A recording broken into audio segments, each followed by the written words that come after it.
Muy buenas noches, bienvenidos. Bueno, aquí estamos nuevamente acompañándolos a cada uno de ustedes en este proceso de aprendizaje que siempre pues suma ir aprendiendo un poquito más acerca de los temas relevantes en lo que es el derecho. Esta noche pues tenemos el tema en derecho constitucional de la acción constitucional de amparo. Vamos a ir desarrollando algunos puntos claves, algunas cuestiones que llegamos a desconocer y algunas otras pues que conocemos, pero las podremos desarrollar de mejor manera. Muy bien, primero pues agradecer aquí a los amigos de Visión Académica con quienes estamos compartiendo en este caso pues esta jornada, valga la redundancia, académica más. Vamos a hablar entonces del proceso de acción constitucional de amparo, haciendo una breve parada entonces en lo que es el derecho constitucional. Tenemos nosotros, compañeros, el derecho constitucional, en este caso, como una rama del derecho público. Como ustedes bien sabrán y han ido estudiando o analizando a través de la carrera, el derecho constitucional es parte del derecho público por esa intervención que tiene el Estado hacia las relaciones de los particulares. Sabemos nosotros que el derecho constitucional, por ende, va a tener sus principios, sus fundamentos, sus disposiciones legales, que entre ello se integra lo que es la ley de amparo, que vamos a ir mencionando un poquito más a profundidad. Pero bueno, el derecho constitucional entonces entiende ese ordenamiento, esos derechos, esa función del Estado, y lo cual va a estar plasmado dentro de una constitución. Esta constitución que posee los derechos inherentes a la persona humana, en este caso a los ciudadanos guatemaltecos. Por cierto, hablando un poquito aquí de circunstancias que se desarrollan dentro del tema del derecho constitucional, yo creo que algunos han escuchado cuando se le denomina la Constitución Carta Magna, que es un nombre inapropiado, por decirlo así. ¿Por qué? Resulta que Carta Magna es una de las primeras disposiciones a este nivel que tiene su origen en el tema del rey Juan Sin Tierras, pero se dio por decirlo así, esta denominación errónea, o se le ha dado esta denominación errónea a la Constitución por un simple hecho de costumbre. Al ser una primera disposición histórica que contiene normas de este carácter, pues se le ha ido mencionando o apodando, si lo queremos hablar coloquialmente, a la Constitución de esta manera. Pero bueno, es un detalle pues que siempre es importante ir conociendo, ir sabiendo, en este caso pues en el tema de por qué en algunas ocasiones vemos que se le denomina Carta Magna a la Constitución, que repito, no es el nombre correcto, pero es un tema de costumbre que a lo largo de la historia se ha ido relacionando a la Constitución con esta primera disposición de derechos. ¿Por qué hablamos del derecho constitucional y por qué hacemos mención de la Constitución? La Constitución, como esa norma fundamental que tiene preceptos, sobre todo derechos que van a asistir al ser humano, al ciudadano, al guatemalteco, es aquello que va a ser objeto de protección por esta garantía constitucional que conocemos como el amparo, ¿sí? La acción constitucional de amparo va a tener esa finalidad de protegernos contra arbitrariedades y en aquellas circunstancias en las cuales consideremos que nuestros derechos están siendo vulnerados. Ahora bien, vamos a ir estableciendo nosotros algunas cuestiones generales antes de entrar al proceso per se y vamos a platicar nosotros de cuáles son las tres garantías constitucionales que se regulan tanto en la Constitución como en esta ley de amparo, exhibición personal y de constitucionalidad. Como ustedes sabrán, tenemos el amparo que se va a establecer o se va a regular contra arbitrariedades, contra el abuso del poder, ¿sí? Este tiene su origen en la Constitución y evidentemente se desarrolla en su ley especial de carácter constitucional. También tenemos la exhibición personal, que es una garantía que va a proteger la libertad para aquellos estudiantes de privado o aquellos que en su examen pueda venir algún tema relacionado con ello. El único derecho que no va a ser objeto de amparo es la libertad. ¿Por qué? Porque para ello existe una garantía constitucional especializada que es la exhibición personal. Y por último tenemos la inconstitucionalidad, la cual se divide en caso concreto y caso general. Básicamente es con una disposición contradiga disposiciones de carácter constitucional. Bueno, tenemos estas tres garantías que tenemos su origen en la Constitución y su origen también en el segundo considerando de la ley de amparo. Y vamos a hablar nosotros también de ciertas cuestiones de carácter general, ¿sí? ¿En qué sentido? Antes de entrar en el tema del amparo, hay un artículo que es esencial para poder comprender estas disposiciones o este proceso, y ese es el artículo 5 de la ley. El artículo 5 de la ley nos va a establecer ciertos principios que se aplican a todos los procesos constitucionales. Por ejemplo, todos los días y horas son hábiles. Y como hemos mencionado en algunas otras ocasiones, todos son todos, ¿sí? Ya sea que mi plazo vence un día domingo, un día lunes, un día martes, un descanso, ese plazo se va a contar, porque todos los días y horas son hábiles, ¿sí? Luego tenemos otras cuestiones tal vez un poquito más sencillas, como que toda actuación será en papel simple, que las notificaciones se deben de realizar a más tardar al día siguiente y que todos los temas constitucionales tienen prioridad sobre los demás, ¿sí? Siempre bromeo o hago la comparativa de, miren, ¿qué sucede si tenemos una acción constitucional de amparo, una exhibición personal y una inconstitucionalidad? ¿Qué se tendría que resolver primero? Por un tema de plazos, lo que primero se tendría que resolver sería la exhibición personal por las 24 horas en las cuales se debe desarrollar este proceso. Pero bueno, tenemos entonces nosotros estos principios generales que vamos a encontrar nosotros en este caso para el tema de las reglas que van a aplicar a los procesos constitucionales o básicamente los principios. Ahora bien, hay una pregunta que se puede hacer, en este caso lo vamos a encontrar la respuesta en el artículo número 6, y es en relación a si estos procesos son de oficio o a petición de parte, ¿sí? Vamos a responder a esta circunstancia, repito, con el artículo 6, dado que únicamente su inicio es a petición de parte. Cada una de las etapas subsiguientes será de oficio, ¿sí? Por cierto, saludos y buenas noches a todos aquellos que se van sumando a la transmisión. Bueno, tenemos entonces nosotros ciertas consideraciones generales en tema de los procesos que va a regular esta ley constitucional y ahora entramos de lleno a lo que es la acción constitucional de amparo, ¿sí? Esta, si queremos hablar de términos muy generales, pues surge en lo que es las disposiciones jurídicas mexicanas. En Guatemala vamos a ver nosotros las primeras disposiciones relacionadas con en la Constitución de 1879 en su sexta reforma. Y básicamente la acción constitucional de amparo lo que busca es proteger, prevenir y restaurar nuestros derechos constitucionales. Y aquí es donde nosotros nos vamos a centrar en dos cosas, ¿sí? Si a nosotros queremos tener una idea en el sentido de cuál va a ser la función de la acción constitucional de amparo, vamos a establecer dos palabras, prevenir y restaurar, ¿sí? Prevenir que un derecho sea violentado y restaurar aquellos derechos que ya hubiesen sido violentados, ¿sí? Por un tercero. Entonces, dos palabras claves aquí para entender cuál es el fin de esta acción. Prevención y restaurar, ¿sí? Entonces, en base a ello, ustedes pueden abocarse al artículo 8 de su ley de amparo, la cual les va a poder dar esta respuesta en términos legales, que la acción constitucional de amparo va a proteger a las personas contra las amenazas y al mismo tiempo va a restaurar aquellos derechos que hayan sido violentados. Y ojo, porque en el segundo párrafo de ese artículo 8 es donde se establece el por qué también es tan utilizada la acción constitucional de amparo. Y es porque no hay ámbito que no sea susceptible de amparo, ¿sí? Todo ámbito es susceptible de amparo, aunque, como hemos mencionado hace unos minutos, un tema, por ejemplo, como el de la libertad, tiene ya su garantía constitucional especializada. Recordemos que siempre en el mundo del derecho van a haber excepciones, no ninguna verdad es absoluta en su totalidad, siempre hay otras posibilidades, ¿sí? Lo bonito y al mismo tiempo lo complicado que tienen las ciencias jurídicas. Ahora bien, entendemos entonces que el amparo protege derechos, los va a restaurar en determinadas ocasiones.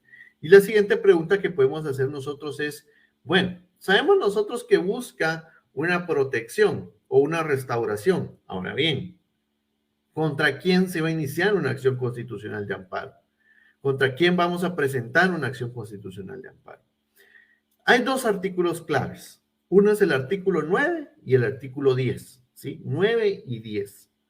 Miren, el 9, para poder parafrasear o ser un poquito más concreto en vamos a hablar nosotros del Estado, ¿sí?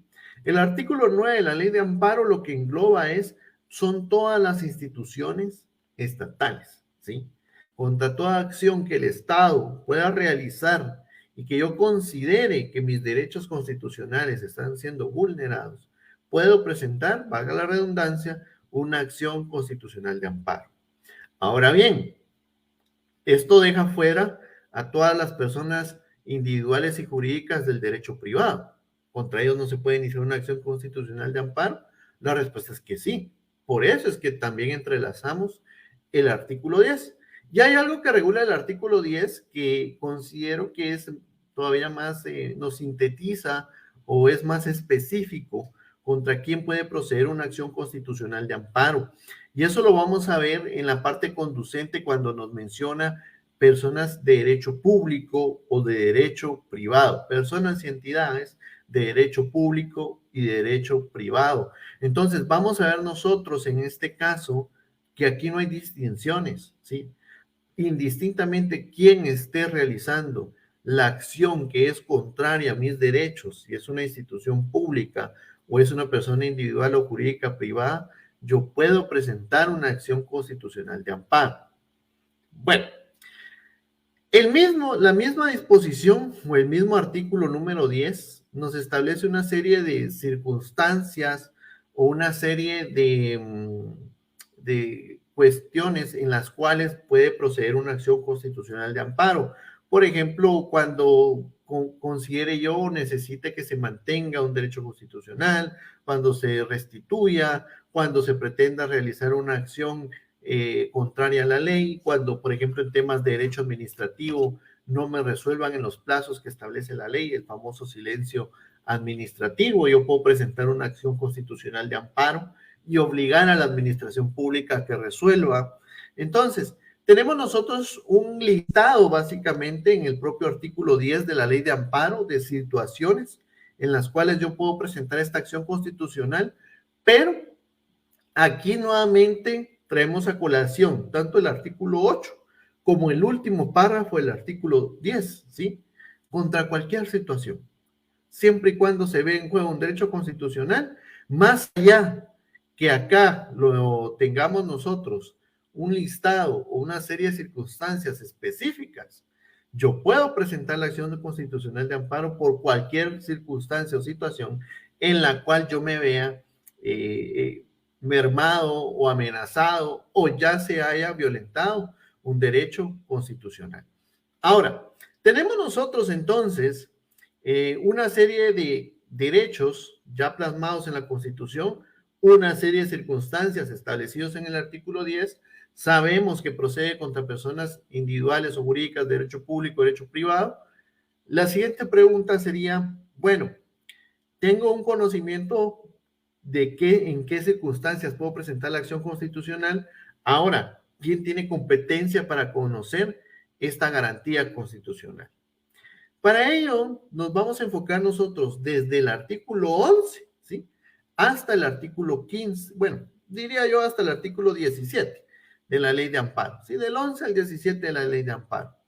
Ahora, vamos a hablar que del 11 al 15 se establece ya específicamente quiénes tienen competencia y cómo se resuelve aquellos casos en que no se encuentra una competencia determinada. Pero vamos a individualizar a estos tribunales. El primero es la propia Corte de Constitucionalidad, ¿sí? La Corte de Constitucionalidad es un tribunal que se encarga de resolver acciones constitucionales de amparo, por ejemplo, cuando se presenten contra la Corte Suprema de Justicia, contra la Junta Directiva del Congreso de la República, ¿sí? La Corte de Constitucionalidad. Luego tenemos nosotros a la Corte Suprema de Justicia, por ejemplo, la Corte Suprema conoce una acción constitucional cuando se plantea contra el Tribunal Supremo Electoral, ¿sí? De la propia Corte Suprema de Justicia tenemos la Cámara de Amparo y Antejuicio que ya les voy a hacer un comentario acerca de esta situación.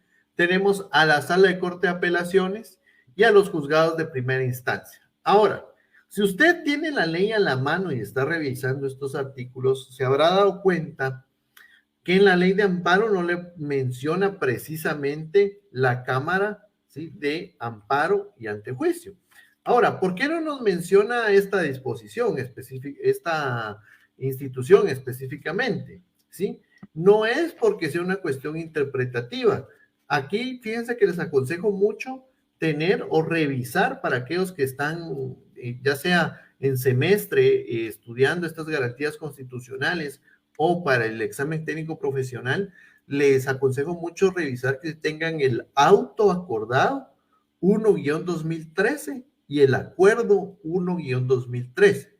El acuerdo 1-2013 es el reglamento de la ley de amparo y el auto acordado 1-2013 expande temas de competencia, ¿sí? En este caso, el propio acuerdo 1-2013 ya en su artículo 3 y en su artículo, bueno, el 1, el 3, el 4 y el 5, nos va a desarrollar la competencia de las distintas instituciones, como lo es la Corte de Constitucionalidad, la Corte Suprema de Justicia, aquí sí nos habla de la Cámara de Amparo y Antejuicio, la Sala de Corte de Apelaciones y el juzgado de primer o los juzgados de primera instancia, ¿sí? Nos amplía un poquito más. Ahora bien, tenemos entonces nosotros ya tribunales seleccionados y en qué situaciones conocen una acción constitucional de amparo. La ley ya nos da un listado de contra qué entidades o cuando se accione contra qué entidades, ante quién debo presentar. Pero fíjense que aquí viene una circunstancia bastante especial, diría yo. Y es el tema de, por ejemplo, ustedes necesitan a esta hora presentar una acción constitucional de amparo, ¿sí? ¿Ante qué tribunal lo llegó a presentar? Por ejemplo, ustedes tendrían que presentarlo ante la Corte Suprema de Justicia, ¿sí? Entonces, ¿qué pueden hacer? Ustedes están, ¿qué les digo yo?, en algún departamento y el plazo para presentar la acción constitucional vence hoy. No les da tiempo de venir acá a la ciudad de Guatemala, llegar a zona 1 y presentar la acción constitucional de amparo. Aparte que esté abierto la torre de tribunales para poder recepcionarles la acción constitucional de amparo. ¿Qué hacen ustedes? En este caso, hay una disposición que establece la propia ley de amparo que les va a servir al respecto. Y para ello utilizamos el artículo 17, último párrafo, ¿sí? No obstante, las reglas establecidas sobre competencia, les va a decir acá, ¿sí? El amparo será admitido por el tribunal ante quien se haya presentado y sin demora lo va a remitir al tribunal competente. Es decir, en palabras un poquito más sencillas, ustedes lo pueden presentar ante cualquier tribunal, ¿sí? Un juzgado de paz, un juzgado de turno. La idea es que ustedes lo presenten en tiempo, ¿sí? Inclusive pueden dirigirse a la Corte de Constitucionalidad, que tiene la recepción las 24 horas. Ustedes pueden acercarse a la Corte, presentar su acción constitucional de amparo y se los tienen que recibir, ¿sí? Ahora bien, eso va a ser redireccionado al tribunal correspondiente. Como tip, ya esto es un tema de calle, ya no es un tema que la ley así lo disponga.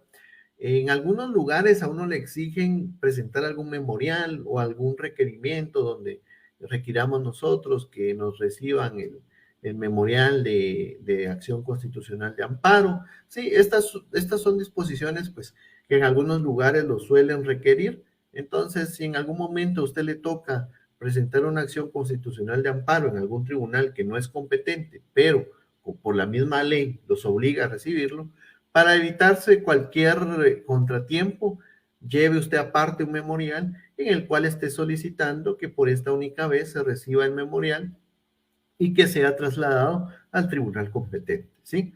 Sería como un consejo más que todo ahí para que usted lo pueda tomar en cuenta en su momento. Ahora, tenemos esta disposición del artículo 17 y también tenemos en el En el auto acordado 1-2013, en el artículo 6, puede encontrar usted también que puede presentar usted la acción constitucional de amparo ante cualquier tribunal y lo deben de remitir. Bueno, hay una competencia, tengo la posibilidad de presentarlo ante cualquier tribunal y este lo debe remitir. La siguiente pregunta es, bueno, ¿qué pasa si hay una institución en la cual no se ha determinado quién tiene competencia para conocer la acción constitucional de amparo? La respuesta se da en el artículo número 15. El artículo 15 va a establecer en este caso quién resuelve esta falta de normas o de reglas que establezcan a quién le compete conocer una acción constitucional de amparo. La respuesta es que la propia Corte es quien va a resolver, quien va a determinar a quién le va a corresponder tramitar esta acción, esta garantía constitucional, ¿sí? Otro artículo que siempre es clave es el artículo 16, porque aquí nos va a mencionar que a través de auto acordado es que se va a modificar o se puede llegar a ampliar la competencia. De igual manera, advierte que la única competencia que no se puede modificar es la de la Corte de Constitucionalidad. Sí, es la única que no se puede modificar. Básicamente está prohibido modificar ese artículo 11. El resto de artículos podrían llegar a sufrir cambios. Bueno, tenemos entonces, sabemos que procede contra cualquier cosa, protege y restaura derechos. Sabemos en este caso qué reglas de competencia, ¿sí? Sabemos también nosotros que puede ser contra entidades de derecho público o derecho privado. Ahora bien, vamos a establecer también otra serie de circunstancias generales, por decirlo así. Por ejemplo, ¿quiénes pueden intervenir en la acción constitucional de amparo? Para ello nos vamos a basar en este caso en el reglamento, que es el Acuerdo 1-2013. Básicamente en su artículo 7 tienen ustedes al sujeto activo, al sujeto pasivo, al tercero con interés y el Ministerio Público, ¿sí? El sujeto activo, que va a ser el solicitante, la persona que está requiriendo la acción constitucional de amparo. Luego tenemos al sujeto pasivo, que es la autoridad denunciada. Tenemos al tercero con interés, que es quien forma parte del asunto o le puede llegar a beneficiar inclusive, pues, lo que se resuelva en esta acción constitucional de amparo. Podemos hablar, por ejemplo, de un tercero con interés que considero que siempre pues llega o debería llegar a tener interés en esos procesos, que es la Procuraduría de los Derechos Humanos, ¿sí? Dado que recuérdense que al final aquí se están violentando derechos constitucionales. Pero alguien que siempre va a ser parte de estos procesos es el Ministerio Público, ¿sí?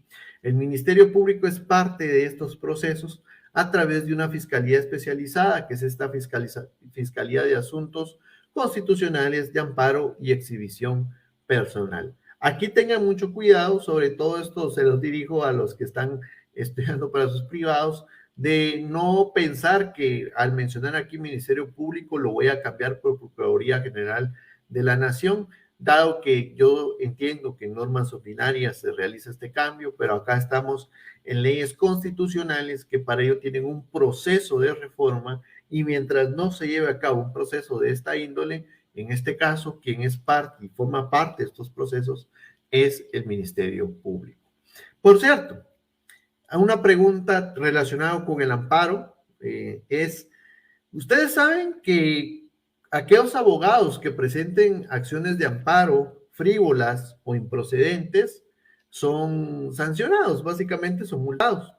Ahora, la pregunta acá sería, ¿el Procurador General de la Nación o la Procuraduría de los Derechos Humanos y el Ministerio Público tienen esa posibilidad de presentar acciones constitucionales de amparo? Entonces, el Procurador de los Derechos Humanos y el Ministerio Público lo pueden hacer. Ahora, la pregunta sería, ¿al Procurador de los Derechos Humanos y al Ministerio Público los llegan a sancionar? Para que ustedes tengan un fundamento de que tanto el Procurador de los Derechos Humanos y el Ministerio Público pueden iniciar acciones constitucionales de amparo, eso lo tenemos en el artículo 25 de la ley. Ahora, la pregunta es, ¿estos van a ser sancionados tal cual, como sucede, por ejemplo, con aquellos abogados que presentan acciones constitucionales improcedentes? Les traslado la respuesta inmediatamente y la respuesta es que no, ¿sí? Eso está en el artículo 48 de su ley de amparo. tanto al Procurador de los Derechos Humanos y al Ministerio Público no le aplican este tipo de sanciones. O sea, estas instituciones podrían presentar acciones constitucionales de amparo improcedentes o frívolas en su caso y no aplicaría sanción alguna. Bueno, volviendo acá, tenemos entonces quiénes van a ser las partes dentro del proceso. Esto está enlistado en el artículo 7 del reglamento. Y aún nos falta un par de presupuestos antes de entrar al proceso per se. ¿Cuáles son esos dos presupuestos? Definitividad y temporalidad, ¿sí? La definitividad va a ahondar en que se hayan agotado todas las etapas previas a presentar una acción constitucional de amparo. Cuando hablo de etapas previas, me refiero a etapas administrativas y etapas judiciales, ¿sí? Por ejemplo, yo estoy ejerciendo mi derecho de petición, me resuelven en sentido negativo mi petición, lo que procede es un recurso administrativo, ya sea revocatorio o reposición, o el que proceda según la ley especializada. Pero, ¿qué pasa si yo de buenas a primeras presento una acción constitucional de amparo? Me lo van a declarar improcedente porque falta agotar los recursos administrativos, o sea, la vía gubernativa, inclusive el propio contencioso administrativo, recurso de casación, etc.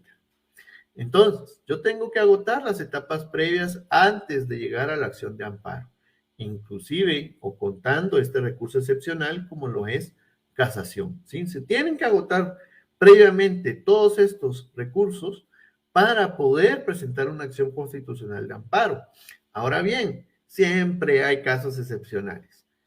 Una situación en la cual yo me pueda iniciar una acción constitucional de amparo sin haber agotado etapas previas, eso se da en los silencios administrativos.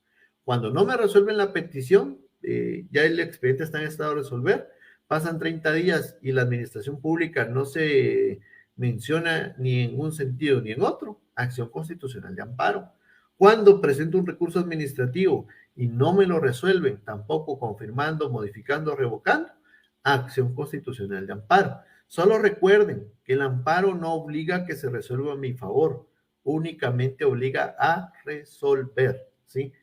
Pero bueno, esos serían, por ejemplo, por darles unos casos excepcionales donde yo pueda presentar una acción de amparo sin haber agotado todas las etapas previas, en el silencio administrativo. Ahora, eso es en torno a la definitividad. Luego tenemos la temporalidad. Para cualquier tema, vemos nosotros que el plazo es de 30 días, ¿sí? Se tienen 30 días para poder iniciar la acción constitucional de amparo, artículo 20. Pero si nosotros estamos hablando de temas políticos, esto sobre todo se da, compañeros, en el tema del proceso electoral, cuando no quieren inscribir candidatos, presentan nulidad al Tribunal Supremo Electoral, este resuelve otra vez sin lugar la inscripción, entonces ya presentan la acción constitucional de amparo, la conoce la Corte Suprema de Justicia, pero el plazo para presentar, en este caso la acción constitucional, es de 5 días, ¿sí? Son 5 días, en este caso, el plazo que se va a otorgar. Y todavía hay un párrafo que nos establece una circunstancia especial. El segundo párrafo del artículo 20 nos dice que el plazo anterior no rige cuando el amparo se promueve en contra del riesgo de aplicación de leyes o reglamentos inconstitucionales a casos concretos, así como la posibilidad manifiesta de que ocurran hechos violatorios a los derechos del sujeto activo, ¿sí? Entonces, vemos nosotros todavía una tercera excepción, aparte del plazo electoral. ¿En qué momento no podría correr el plazo de los 30 días? Esto va a ser cuando mis derechos estén vulnerados por una disposición legal, por una disposición normativa, y sucesivamente cuando sea evidente que se me va a vulnerar o que se me ha vulnerado o que se me está vulnerando un derecho constitucional, ¿sí? Esto pues lo plasma el segundo párrafo.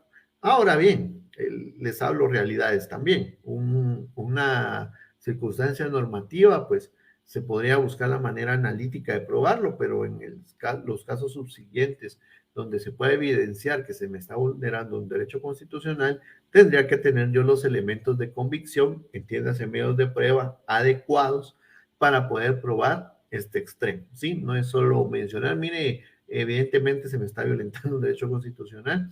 No, aquí tienen que existir elementos de convicción suficientes para probar esta manifestación. Bueno, tenemos entonces definitividad y un tema de plazo, ¿sí? Para poder iniciar el proceso. Ahora bien, esquemáticamente, nosotros tenemos una serie de etapas que van a conllevar el desarrollo de la acción constitucional de amparo, ¿sí? Vamos a mencionar nosotros una primera etapa, una etapa número 1, relacionado en este caso con la solicitud. Miren, como cualquier proceso, el inicio o la iniciación del mismo será a través de un memorial, ¿sí? De este primer escrito que va a contener pues todo lo que hemos visto anteriormente, a quién va dirigido, temas de competencia, definitividad, explicando que agotamos las vías anteriores, plazo, presentarlo dentro del plazo oportuno, identificar el derecho constitucional violentado, identificar contra quién se está presentando la acción constitucional de amparo y evidentemente a favor de quién, ¿sí? Para ser un poco conciso en el tema de los requisitos que el memorial debe conllevar, nos vamos a trasladar al artículo 21 de su ley de amparo, ¿sí? El artículo 21 es esencial para saber qué requisitos debe llevar este primer escrito o este memorial. Por ejemplo, la designación del tribunal al que se presenta, ¿sí? En ese caso, pues por un tema evidentemente de competencia, también pues la persona a favor de quien estamos presentando esta acción constitucional de amparo, el tema del lugar para recibir notificaciones, en contra de quién o bajo qué circunstancias se está promoviendo la acción constitucional, la relación de hechos que motivan la presentación de este memorial. Vamos a presentar también cuáles son nuestras peticiones, cuáles son los medios de prueba. Vamos a indicar nosotros pues normas legales en las cuales vamos a sustentar nuestro requerimiento. Bueno, casi podríamos decir para ir sintetizando, porque el tiempo es nuestro enemigo siempre en este tipo de charlas, pero la idea es establecer específicamente los requisitos que se establezcan acá. ¿Por qué es importante? Si yo incumplo con alguno de los requisitos del artículo 21, voy a caer en una omisión de requisitos. La omisión de requisitos es básicamente que me señalen un previo, ¿sí? Previo a conocer o previo a emitir la primera resolución, debe subsanarse tal y tal requisito. Solo que aquí debemos de analizar dos extremos, compañeros, ¿sí? Uno de estos extremos es, primero, que hay requisitos que pueden ser subsanables y requisitos que van a ser insubsanables. Esto quien lo va a analizar, evidentemente, es el tribunal ante quien hayamos presentado la acción constitucional de amparo. Pero ¿por qué es importante si es subsanable o no? Porque si es un requisito subsanable, el mismo artículo 22 que contiene el tema de omisión de requisitos, indica que el tribunal debe continuar con el proceso, ¿sí? Requiriendo evidentemente la subsanación de cierto requisito que considere necesario subsanar, pero el proceso debe seguir, ¿sí? Entonces, por ejemplo, para aclarar alguna petición, para aclarar algún hecho, por ejemplo, que sea confuso dentro del memorial, en ese caso se puede requerir que se aclare, ¿sí? Pero si fuese, por ejemplo, no se indica cuál es el derecho constitucional violentado, a favor de quién se presenta la acción constitucional o en contra de quién se presenta la acción constitucional de amparo, entonces esto causaría una circunstancia que podría impedir la continuidad del proceso, ¿sí? Siempre reiterando pues que este análisis lo realiza el tribunal. Ahora bien, ¿por qué es importante establecer si es subsanable o no? Repito, si es un requisito subsanable, el proceso puede seguir aún cuando concurran estos 3 días sin que se subsane el mismo. Está obligado, recuérdense que es de oficio, hay que continuar, ni modo es que no me subsanó, entonces por eso pues el derecho constitucional que siga siendo violentado. No, tiene que seguir el proceso. Pero si el proceso no puede continuar sin este requisito sine qua non, se va a dar una suspensión en definitiva. Eso está en el artículo 14 del reglamento. Por cierto, la suspensión en definitiva se fundamenta en el artículo 14 del reglamento, segundo párrafo, que básicamente le va a dar fin de forma normal al proceso de acción constitucional de amparo, sino que encima de ello, compañeros, esta suspensión en definitiva se resuelve en auto, ¿sí? Artículo 33, literal D, 33, literal D del reglamento. Se resuelve en auto y ustedes dirán, ¿y qué importancia tiene que se resuelva en auto? Porque cuando ustedes estén estudiando los recursos que proceden en estos procesos de amparo, hay circunstancias, o mejor dicho, resoluciones apelables. Y entre ellas tenemos los autos que pongan fin al proceso. Y el único auto que le puede llegar a poner fin al proceso por una circunstancia, en este caso de omisión de requisitos, es auto de suspensión en definitiva. Ese auto es apelable. Bueno, tenemos entonces el tema de que yo puedo subsanar. Supongamos que subsané o hice muy bien el memorial y lleva 0 errores. Se va a emitir una primera resolución. La primera resolución básicamente lo que va a contener es que le va a dar trámite al amparo, ¿sí? Y va a resolver una institución de la cual vamos a hablar a continuación, que es el amparo provisional, ¿sí? El amparo provisional, quizás muchos de ustedes lo han escuchado, pero no lo han comprendido en algún momento. En el amparo provisional es una protección que se le da a aquella persona a la cual se le está vulnerando su derecho constitucional dentro del desarrollo del proceso, ¿sí? Si lo quiere hablar usted en palabras coloquiales, a usted se le protege de una forma provisional hasta que se resuelva el proceso constitucional de amparo, ¿sí? Ya en sentencia se determina si procede definitivamente o no. Les voy a dar un ejemplo de un tema que vivimos, el tema de las cortes. ¿Recuerdan ustedes cuando el Ministerio Público presenta la acción constitucional de amparo a fines de febrero del 2020? Estaba desarrollándose el proceso de elección de magistrados. Entonces se suspende. ¿Por qué se suspendió temporalmente? Porque se había decretado amparo provisional. Básicamente, hasta que se resuelva el amparo, que siga el proceso. ¿Y por qué se decidió suspender? Porque si no se suspendía, iba a ser engorroso o dificultoso restaurar las cosas al estado en que se encontraban antes de la acción constitucional de amparo. Por ejemplo, supongamos que no hubieran suspendido. El Congreso sigue su proceso, elige nuevos magistrados, estos son nombrados, pasan a formar parte del organismo judicial y luego en el mes de mayo se decreta el amparo con lugar. ¿Qué hubiera ocasionado eso? Que se retiraran a todos los magistrados del organismo judicial, que se reinstalaran o regresaran a tomar posesión los magistrados anteriores. ¿Y qué pasa con todas las resoluciones que se emitieron? ¿Son válidas o inválidas? Hubiera sido un caos. Entonces, para evitar ese escenario, se decretó amparo provisional. Básicamente esa es su función, evitar que de por sí, ya aquí hay un problema en que puede estar violentado o no un derecho constitucional.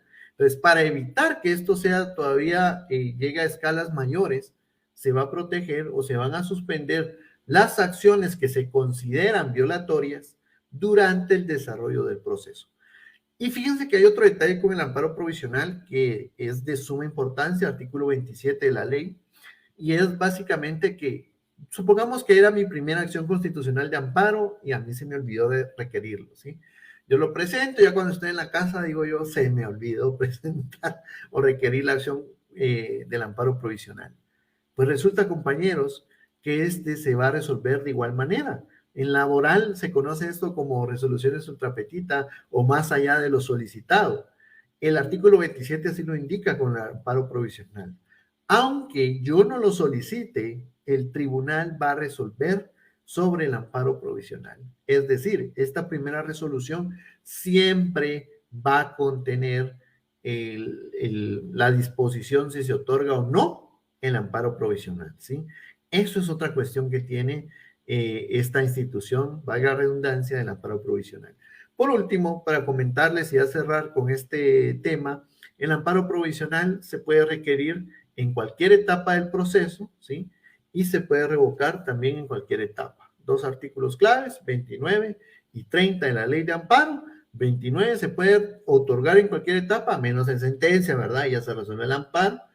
Y se puede revocar en cualquier etapa, cuando se considere que no es necesario o que no se necesita la protección del amparo provisional. Bueno, y lo último, o el último tema sobre el cual se va a resolver en esta primera resolución es sobre el requerimiento de informes y expedientes. El famoso informe circunstanciado que se debe presentar en 48 horas. ¿Sí? Tenemos entonces esta primera resolución que se va a manifestar sobre estos apartados. Si usted de los que le gusta colocar en su ley paso 1, paso 2, esta resolución, esta segunda etapa, lo puede encontrar usted en el artículo 33, manifestado que los jueces están obligados a tramitar los amparos el mismo día. Básicamente emitir una resolución resolviendo 3 temas concretos. El trámite del amparo, al lugar el trámite de la acción constitucional de amparo, si se acepta o rechaza el amparo provisional y la solicitud de informe, ¿sí? Como dato curioso, el amparo se puede requerir también de forma verbal, no solo por escrito, pero eso es por unas circunstancias muy específicas. Artículo 26, se puede pedir de forma verbal cuando se es evidentemente pobre, ignorante, por cierto. Aquí les quiero dar una pregunta otra vez de privado. ¿Cuál es el único caso que yo puedo alegar ignorancia ante la ley? En teoría, la ley del organismo judicial me dice que nunca, pero aquí sí hay un caso. Cuando desconozco cómo se presenta una acción constitucional de amparo, puedo alegar ignorancia, porque por ignorante lo puedo presentar de forma verbal. ¿Sí? Pero bueno, también los menores, aquellos declarados en estado de interdicción y que no cuenten con un representante. Tenemos esa situación especial o esas situaciones especiales, artículo 26, solicitudes verbales. Ahora bien, está nuestra primera resolución. Básicamente acá tenemos nosotros el tema artículo 33 de la remisión de informes. Lo que quiere la corte o el tribunal que esté conociendo es verificar ciertos temas. Normalmente los amparos proceden de o antecedente a algún juicio, algún proceso. Entonces lo que quieren ver los tribunales es si usted lo presentó en tiempo, si se le está vulnerando evidentemente un derecho constitucional. O sea, quieren ver si todo lo que usted ha manifestado en ese primer escrito tiene una correlación o tiene una congruencia en lo que obra en el expediente. Se va a dar ese análisis. ¿Por qué? ¿Por qué es tan importante este informe? Porque aquí se va a determinar también si le continúan protegiendo con el amparo provisional. Porque si, por ejemplo, se denota en el expediente que va a contener elementos probatorios o documentos que van a servir como prueba, que no es necesario el amparo provisional, se va a revocar. Pero fíjense que si el informe no se remite, digamos que lo requieren, tiene 48 horas para remitirlo, no lo remite, ¿verdad? El mismo artículo 33 obliga que si no se remite, se tiene que dictar amparo provisional, ¿sí? Lo ordena de forma obligatoria.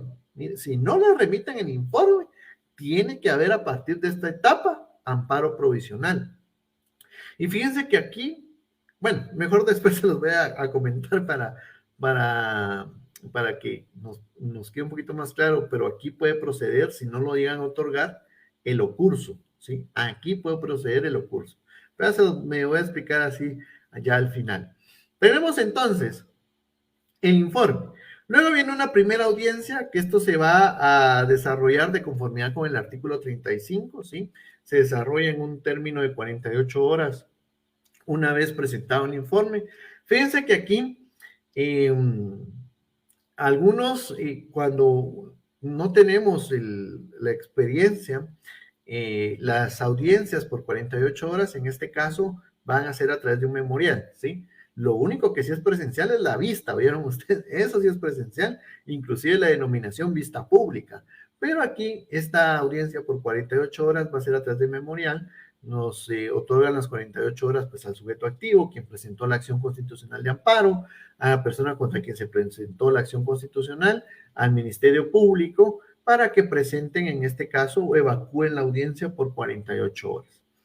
Ahora, les doy un dato curioso, y es que a partir de esta primera audiencia se puede dictar sentencia, fíjense ustedes. El mismo artículo lo menciona, en el 35, segundo párrafo. Vencido dicho término, hayan o no alegado las partes, el tribunal está obligado a resolver. Pero momento, puede darse que se requiera la apertura a prueba, o el mismo tribunal puede designar que es necesario aperturar a prueba. Recuérdense que la prueba es aquella audiencia, aquella etapa procesal en la cual voy a presentar mis elementos o mis medios de convicción que le van a dar veracidad a mis peticiones. Eso es la prueba. En este caso, por un término de 8 días, ¿sí? Voy a tener 8 días para presentar esos elementos de convicción, para dar veracidad a mis peticiones, a mis pretensiones. Eso está en el segundo párrafo del artículo 35, esta posibilidad de que haya una audiencia probatoria. Ahora, si hay prueba, hay segunda audiencia. ¿Por qué? Porque surgieron nuevos elementos que me obligan a debatir nuevamente, ¿sí? Ya las circunstancias del proceso ya no son iguales. Ahora hay nuevos elementos que me van a servir para poder debatir. En este caso, es obligatorio que se desarrolle una segunda audiencia. Eso está en el artículo 37. La segunda audiencia también es por el término de 48 horas. Las mismas partes, evidentemente, van ahora a presentar sus alegatos o sus análisis, en este caso, conforme a estos nuevos elementos probatorios, ¿sí? Ahora, ¿cuál es su posición referente a estas nuevas circunstancias que se desarrollan dentro del proceso? Bueno, a partir de la segunda audiencia, el artículo 37 nos establece un plazo para resolver, que es de 3 días. Eso quiere decir que a partir de la segunda audiencia también se puede resolver, pero nosotros vamos a ir en un sentido un poco lineal, y es que vamos a hablar que se va a desarrollar una vista. La vista es esa audiencia en que las partes presentan sus alegatos. En el tema de proceso de acción constitucional de amparo, el honorable o la honorable Corte de Constitucionalidad, por darles un ejemplo, pues nos presentamos cada una de las partes, nos dan únicamente pues 15 minutos para poder hablar. No pueden estar ustedes leyendo documentos, no pueden agarrar un documento y leerlo. Miren, no. Ustedes tienen que exponer cuál es su posición, salvo que ustedes le requieran a los miembros de la Corte pues el permiso para poder dar lectura a ciertos documentos. Ustedes lo pueden hacer.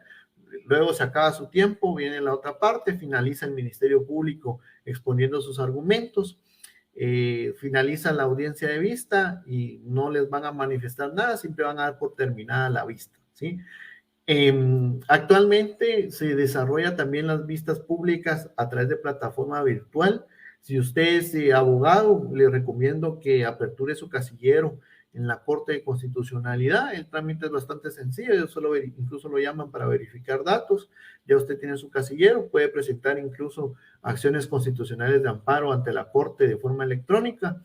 Es bastante versátil la utilización de la tecnología, pero también le sirve pues para el tema de las vistas. Ahora, la vista se desarrolla el último de los 3 días. Esto tiene una razón de ser, y es porque la vista puede surgir después de la segunda audiencia o después de la primera. Entonces, tenga usted en su mente que la vista viene o puede desarrollarse después de una audiencia, ¿sí? Sea la primera o la segunda, después de esto puede haber vista, ¿sí? Obviamente esto también es un tema, si así se solicita o si así se considera. Ahora bien, posterior a la vista, vamos a tener nosotros el auto para mejor fallar. ¿En qué consiste un auto para mejor fallar? Un auto para mejor fallar, compañeros, básicamente es cuando el tribunal considera que es necesario realizar acciones para emitir una resolución más apegada a derecho. Eso lo tenemos en el artículo 40, se desarrolla en 5 días, requerir algún medio de prueba, realizar alguna diligencia judicial, ¿sí? La idea es que yo tenga los suficientes elementos de convicción para resolver. En otras palabras, compañeros, el tribunal no está convencido. Entonces necesita más medios o un pequeño detalle que le ayude a resolver adecuadamente. Por último, tenemos la sentencia. Si yo quiero poner la sentencia en un artículo, yo les diría el 39, pero les voy a explicar por qué. Si bien en el 37 y 38 nos da el plazo para resolver de 3 días, lo repiten ambos artículos, el 39 incluye algo de la Corte de Constitucionalidad. Pero primero, ¿qué es una sentencia? La sentencia es esa resolución que le pone fin a un proceso, en este caso al proceso de acción constitucional de amparo. Ahora bien, normalmente un tribunal va a tener 3 días, ¿sí? Normalmente. Pero si es la Corte de Constitucionalidad, va a tener un privilegio. Y ese privilegio es que puede sumarle a su resolución o a esos 3 días, 5 días más, ¿sí? La Corte de Constitucionalidad tiene 5 días más, dándole un total de 8. Pero eso es por el artículo 39, ¿sí? Todos tenemos 3, pero la Corte tiene 5 días más. Y ojo, porque aquí, miren, siempre con mis alumnos les digo, lean bien el artículo 39 porque les voy a preguntar algo después. Y lo que les pregunto después es el plazo que tiene para resolver la Corte de Constitucionalidad las apelaciones de las acciones constitucionales de amparo. Básicamente, la Corte tiene también 5 días más. Una apelación, la ley nos establece que se resuelve en 5 días, pero el mismo 39 nos menciona que la Corte de Constitucionalidad en instancia o en apelación goza de una prórroga de 5 días más. En palabras más sencillas, compañeros, siempre la Corte de Constitucionalidad, cualquier plazo en tema de amparo, ojo, en amparo, tiene 5 días más, ¿sí? Ya sea apelación o cuando esté conociendo como única instancia una acción constitucional de amparo. Bueno, compañeros, ya para ir finalizando, siempre el tiempo, repito, es una cuestión complicada. Acá vamos a mencionar algunos puntos. Por poner uno de ellos. Las sentencias emitidas por la Corte de Constitucionalidad, ¿en qué se basan? Fíjense que si ustedes se han dado cuenta, las sentencias de la Corte son bastante extensas y es porque se basan en 3 cosas. La ley, jurisprudencia y doctrina, ¿sí? Ley, jurisprudencia, doctrina. ¿Por qué? Porque eso lo ordena el artículo 42, segundo párrafo.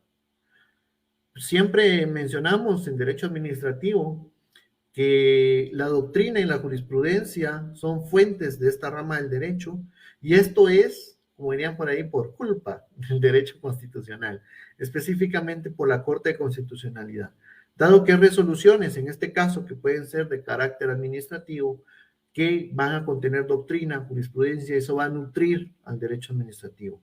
Aquí vemos nosotros como una sentencia basado en estas 3 o en estos 3 elementos nutre no solo el derecho administrativo, sino también podemos hablar de derecho civil, penal, temas mercantiles, etc. Pero es porque el articulado se lo ordena. Otra que conocemos la mayoría, pero desconocemos el fundamento, es el tema de la doctrina legal, cuántos fallos son necesarios para poder considerar jurisprudencia dentro de la Corte de Constitucionalidad. Son 3 fallos, artículo 43, esto lo vemos así, y hay una pregunta curiosa aquí inmersa. ¿Cuál es el único tribunal que no está obligado a seguir la jurisprudencia de la Corte de Constitucionalidad? Resulta que es la propia Corte de Constitucionalidad. Por eso es de que vemos que algunas disposiciones de la Corte pueden cambiar conforme el paso del tiempo, y es porque la propia ley le permite a la Corte de Constitucionalidad separarse, en este caso, del tema de su jurisprudencia. Bueno, tenemos aquí en pantalla un par de interrogantes más, que es el tema de la condena a costas y el valor de la multa. En este caso vamos a tener nosotros el tema pues de la condena a costas, que eso está en el artículo 45, que se va a condenar cuando se considere procedente el amparo, pero también tiene pues su cierta excepción cuando se considere que no se presentó de mala fe, sino que hubo buena fe en la presentación de la acción constitucional de amparo, pues no se va a condenar a costas. Ahora, la multa que tenemos aquí de 50 a 1000 quetzales, eso está en el artículo 46, sobre todo cuando el amparo sea improcedente, cuando el amparo llegue a ser frívolo. Y hay 2 preguntas más, que es el tema de las costas. ¿En qué vía se van a ejecutar las costas de la acción constitucional de amparo, derivadas de una acción constitucional de amparo? Para eso la ley nos establece el artículo 56, que es a través de la vía de los incidentes. Pero les voy a poner una pregunta tal vez que ponga a pensar a algunos, y es, supongamos que yo como abogado tengo un montón de amparos frívolos y me han multado, y la Corte necesita recuperar o cobrarme esas sanciones. cuál es la vía correspondiente para el cobro de los adeudos a favor de la Corte de Constitucionalidad, ¿sí? ¿En qué vía la Corte cobra o puede cobrar esas multas? Resulta, compañeros, que la respuesta no está en la ley, está en el reglamento, artículo 73, es a través del económico coactivo, ¿sí? Para quienes no saben de qué estoy hablando, el económico coactivo es un juicio ejecutivo, pero es ejecutivo del Estado. El Estado no es como usted o como yo, ellos no van a ir a la vía de apremio o un ejecutivo, ellos tienen su propia vía denominada económico coactivo. Hay también un especial en materia tributaria que es económico coactivo tributario, pero en este caso las multas de la Corte se van a poder cobrar a través de un proceso económico coactivo, ¿sí? Bueno, se puede sobreseer, desistir o archivar una acción constitucional de amparo. En este caso, algunos son sí, pero la respuesta no es tan sencilla o tan simple como decir sí o no. Por ejemplo, el sobreseimiento es posible, siempre y cuando la persona haya fallecido y que el derecho constitucional violentado solo le corresponda a esta. Entonces, ¿se puede sobreseer? Sí, pero tiene que fallecer la persona que ha iniciado la acción constitucional de amparo y que el derecho no le afecte a nadie más, o la vulneración de este derecho, mejor dicho, no le afecte a nadie más. Ahora, ¿se puede desistir? También se puede desistir, pero claro, tiene una serie de requisitos que básicamente sea ratificado o que ha presentado con firma autenticada. Ya el tema de archivar, aquí sí la respuesta es que no. Si no se han solventado todas las disposiciones emanadas en sentencia o cobrado multas o cualquier adeudo que esté pendiente, pues no se podría llegar a archivar. La primera respuesta es que no, pero esto se puede llegar a hacer hasta que todo esté solventado dentro del proceso. Ya por último, compañeros, vamos a mencionarles rápido cuáles son los recursos que proceden en el proceso de amparo. El primero es aclaración y ampliación, ¿sí? Cuando alguna cuestión sea oscura, ambigua, poco clara, pues puedo requerir que se aclare. Y cuando exista, pues, no se haya resuelto todas las peticiones que he requerido, puedo requerir que se amplíe. La famosa aclaración y ampliación, artículo 70, se presenta en 24 horas y se resuelve en 48 horas. Luego tenemos la apelación. La apelación la vamos a encontrar nosotros que va a proceder en estos casos o se va a presentar contra la sentencia, contra los autos que otorguen o revoquen el amparo provisional, y se va a presentar también contra aquellos autos que pongan fin al proceso, ¿sí? También contra la liquidación de costas, daños y perjuicios, etcétera, pero procede la apelación. Una característica que tiene esta apelación, compañeros, para que lo tomen en cuenta, es que se presenta en 48 horas. Estamos acostumbrados a que las apelaciones las vamos a encontrar nosotros en 3 días, pero acá no es así, es en 48 horas. Inclusive hay un trámite especial de apelación cuando es contra sentencias y cuando es contra autos. Y tenemos luego el ocurso, ¿sí? El ocurso básicamente es cuando yo considere que el trámite o la ejecución de un amparo no se está aplicando lo que establece la ley. Por darles un ejemplo, vamos a mencionar nosotros que el ocurso procede cuando no se remitió el informe. Obligatoriamente en el proceso me tuvieron que haber dictado, en este caso, amparo provisional. Pero supongamos que el tribunal no lo hizo, entonces yo puedo presentar un ocurso para requerir al tribunal que dicte amparo provisional, porque no está aplicando lo que establece la ley, ¿sí? Por ahí miraba que alguien preguntaba en dónde no tiene ámbito el amparo, es contra la libertad, José. La libertad es lo que procede acá a la exhibición personal, ¿oíste? Bueno, entonces, tenemos nosotros estas 3 disposiciones. Ya para ir cerrando y para no dejarlos con la duda, me gustaría explicarles la apelación. Creo que este es de los 3 recursos, este sería el más relevante. Tenemos nosotros la apelación del amparo.